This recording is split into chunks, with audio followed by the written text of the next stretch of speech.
All right. So, as you guys can see, today we are listing the order in which the rookie quarterback should be drafted based solely on upside and potential. So, strictly based on which players are capable, as I should say, capable of becoming some of the best players at the next level in the NFL. Not production in college or pro readiness, just upside and potential. So, with that said, let's get into it. Now, I'm not blowing anyone's mind with my first selection here at number one. And there's a reason there's been consensus around who should be the number one overall pick. I would take Caleb Williams based solely off of upside and potential.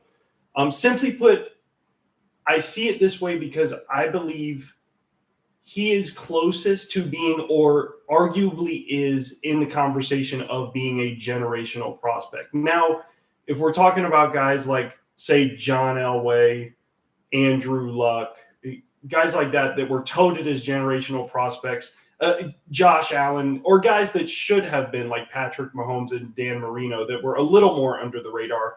If I were to put him in that class, it would be at the bottom of the class. I don't think he's quite as gifted or talented as those guys, and I'll get to that in a second. But flat out, he's got the best arm in the class, and he is capable of becoming the most accurate. Now, what do I mean by that? I see him as the most fluid and natural thrower of the football of this group. And I see his accuracy really to all parts of the field at the college level. And I think it's transferable at the pro level. Now, the reason I personally believe he's just what I like to call a fringy generational prospect, on the border of being, is because I don't think his movement ability and or movement skills are quite as great as people are making them out to be. It's just in terms of his overall athleticism. Now, with that said, ESPN draft analyst Matt Miller used the comp of Aaron Rodgers for Caleb Williams. And as crazy as this may sound after watching Caleb a little bit more, and we're not comparing the two in terms of the career that Aaron already had and the career that Caleb's going to have, that could turn out totally different. But just as a prospect coming out, I actually really like this comp. Guys that have a similar build and stature, just freaky arm talents as good as it gets there, and then above average movement ability. Even some intangible question marks we have about intangibles, as we've seen with Aaron throughout his career, maybe as leaders or guys that are always laser focused on football.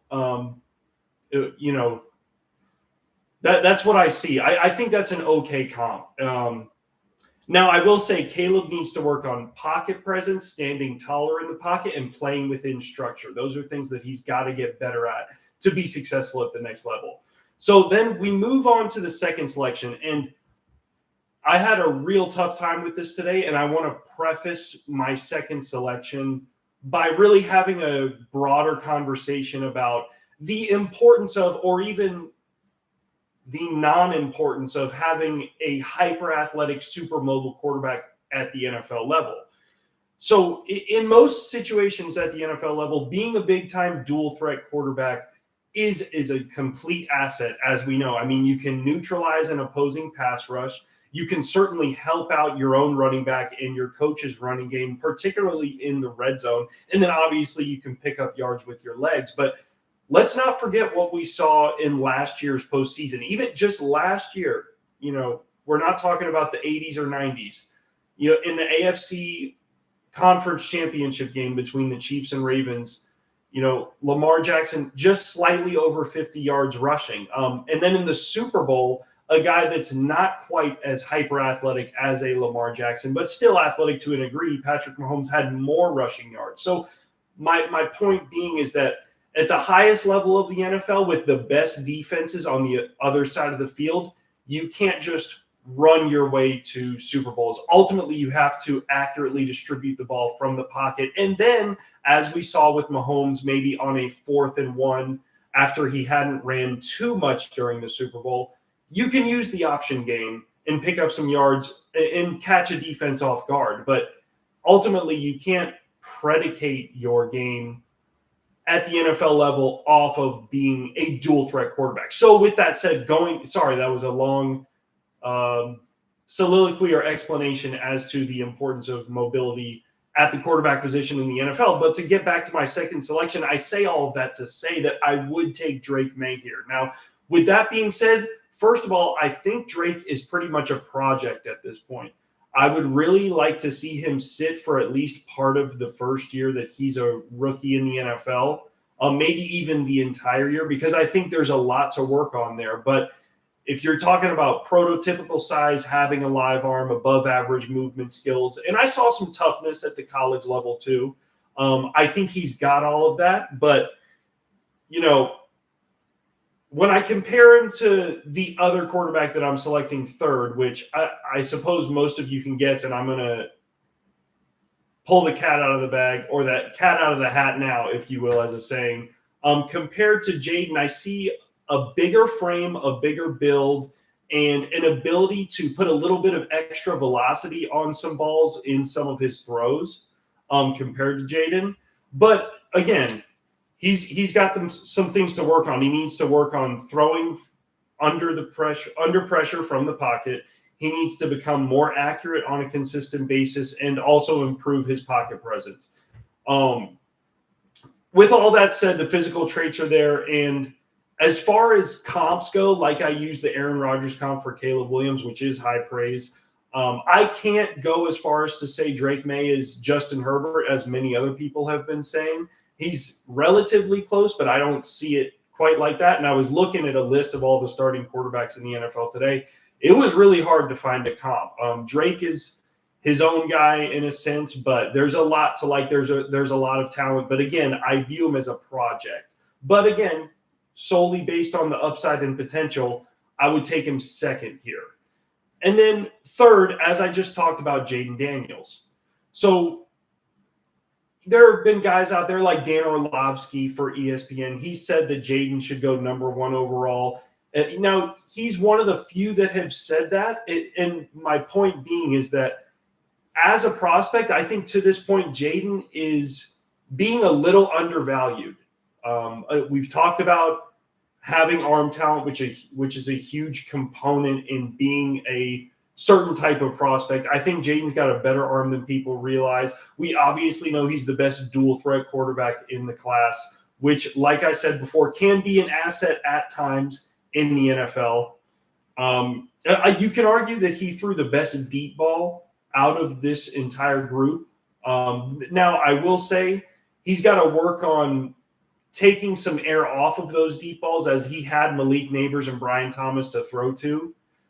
And I think a lot of times he was able to just throw it up there, loft it with a lot of air, and let the receiver run under it. I think at the NFL level, defensive backs can get back into a play if there's too much air under the ball.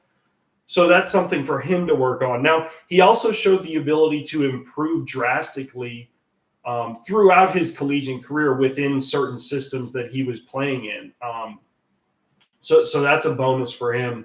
But ultimately, if I'm doing a brief evaluation, I see a guy that really has a lot of what I like to call pocket confidence, just stands tall in the pocket, delivers the ball, is really good against man-to-man coverage, as we alluded to with the dual threat capabilities. Now, he's got to work on not taking as many hits in the NFL, but I think he can get better at that. And I also, as a comp, I don't mind the CJ Stroud comp with the tight, compact throwing delivery. It's just real quick and efficient. I don't mind that comp. So my fourth quarterback might surprise you guys because we haven't gotten to that second group. And this is a guy that hasn't even been talked about being in that second group. I'm actually going to go with Spencer Rattler here. Now, that might sound a little crazy with the rave around J.J. McCarthy, you know, what Bo Nix was able to do last year at Oregon, obviously Michael Penix too. And one of those guys is going to get selected after Spencer Rattler. But he's flat out got the second or third best arm in this class. I mean, he can throw the ball down the field with ease, put extra velocity on it, make touch throws, layer the ball, things of that nature. And he showed some toughness too against some pretty stiff competition last year at South Carolina. They had a pretty tough schedule. So I like a lot about what he brings to the table. And I think a lot needs to come together for him personally, if things line up, I could see him as a starter in the NFL. That's what I would say about him. And then fifth, I am going to go with Michael Penix, and I consider J.J. McCarthy, but I like Michael Penix's ability to stand tall in the pocket, have a little bit better pocket presence than J.J. McCarthy did. And, that's something that you can, I believe, teach a little bit, but it's also something that you just have to feel. And I see that more with Penix to this point. His delivery and throwing motion is good enough. And as many scouts have said, I mean, at the combine, particularly even at the Senior Bowl, the ball really pops out of his hand. Again, the prototypical size and good movement within the pocket too, even in a muddy pocket, finds some openings. And again, I just like his demeanor. I think he's a tough kid. I mean, obviously resilient as he dealt with all of those injuries in college and put himself in this position today. So, yeah, again, I consider J.J. McCarthy here, and he is getting a lot of hype and rave at this time. But with the 5 guys I listed, I just saw a little bit more upside. So I decided to keep him out of the group. But obviously, J.J. McCarthy, Bo Nix, right there after those 5 guys. So, again, to sum it up, I like the Aaron Rodgers comp for Caleb, as crazy as it may sound, even though their careers are probably not going to play out the same way. I like the C.J. Stroud comp for Jaden Daniels. Couldn't find a comp for Drake May or Spencer Rattler. And then Michael Penix, I see a bigger version of Tua with the Dolphins. Probably a bigger, better version, to be honest with you. So thank you guys for joining me today.